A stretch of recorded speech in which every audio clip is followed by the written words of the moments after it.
Mapagpalang araw mga ka-trippers, nandito po kami ngayon sa bayan ng Ramos, Tarlac. May hahatiran po kami ng tulong. Baby po siya, 2 months old na may sakit sa puso.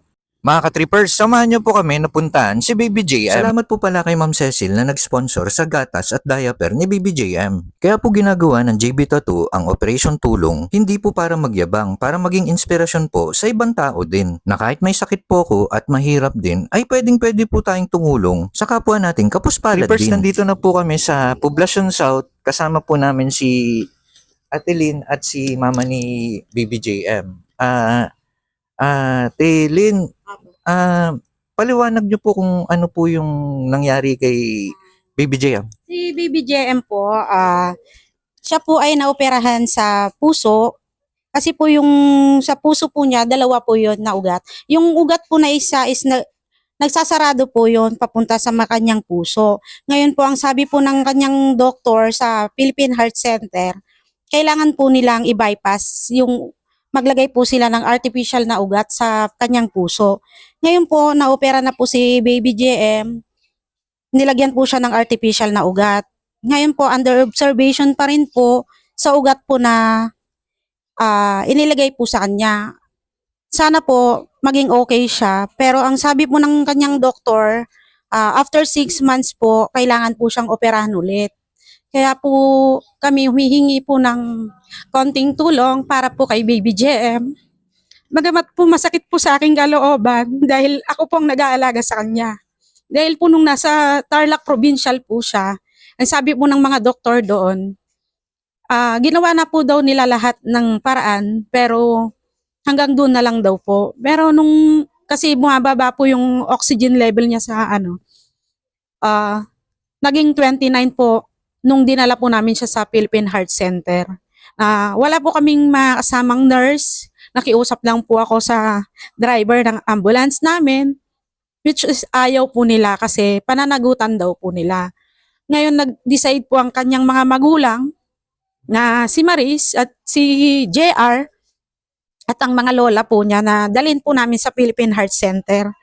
Pagdating po doon namin, ang sabi po ng Tarlac Provincial na itawag na daw po nila. Pero ang sabi po sa amin, hindi po nila naitawag. Bagamat po bumababa po ang oxygen level ni baby, kaya inasikaso po siya agad sa Philippine Heart Center. Ngayon po, mga mahal kong mga kababayan, makakakilala po sa amin at sa mga mabubuting puso po na nakakaluwag po, humihingi po ako ng konting tulong po para kay Baby JM para po sa 6 months operation po niya at sa araw-araw po na gamutan niya. Yung iba po hindi na naiinom ni baby, kaya po minsan hindi siya nakakatulog kasi kapos din po sa buhay yung mga magulang niya. Nandito po ako maalalay sa kanila na nagpo-post po sa social media ko para po kay baby. Marami pong nagsasabi na nakakahiya daw po yung ginagawa ko. Pero po sa akin po kasi wala pong nakakahiya sa paghingi ng tulong para po madugtungan yung buhay ni baby. Kasi yun lang naman po ang alam kong paraan para po madugtungan yung buhay ni baby. Kasi napakasakit po mawalan ng anak. Kasi naranasan ko po na mawalan ng anak. Kasi hindi ko po nailaban yung sa akin. Sa pamamagitan ba ni baby, maalala ko yung mga anak ko na nawala. Kaya po nilalaban ko siya. Kaya po humihingi po ako ng tulong sa inyo para po sa 6 months operation ni baby sa Philippine Heart Center. Ito, magandang umaga po sa inyong lahat. Sa aming pong butihing Mayor Celso Banag, ang aming pong butihing Vice Mayor, Mayor Gibong Sunyiga, at sa mga kagawad po, mga municipal councilor po namin, at sa mga mabubuti pong puso na gusto pong tumulong kay Baby JM, kami po ay humihingi ng tulong para po sa kanyang 6 months operation at sa pang-araw-araw pong gamutan ni Baby JM. Sana po tulungan niyo po kami. Mga ka-trippers, si Baby JM po pala ay dadalin ng Philippine Heart Center sa November 19 po ulit for another operation po yon. Si Baby JM po ay dadalhin po namin sa November 19 po para sa surgery niya po. Sana po tulungan niyo po kami, mga mahal kong kababayan, mga kakilala po namin at mga mabubuting puso po para po sana po pambili po ng gamot ni Baby JM. Mga ka-trippers, sa murang edad po na operahan po sa puso si Baby JM. Ito po yung tahi niya. Tapos sa November 19 po ulit, another surgery na naman po siya nun. Kaya sana mga ka-trippers, matulungan niyo po si Baby JM.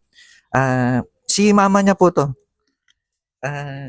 Sige, Buting loob po, tulungan niyo po si BBGM para sa operahan po na naman operation niya po sa 6 months. Mabili po ng gamot.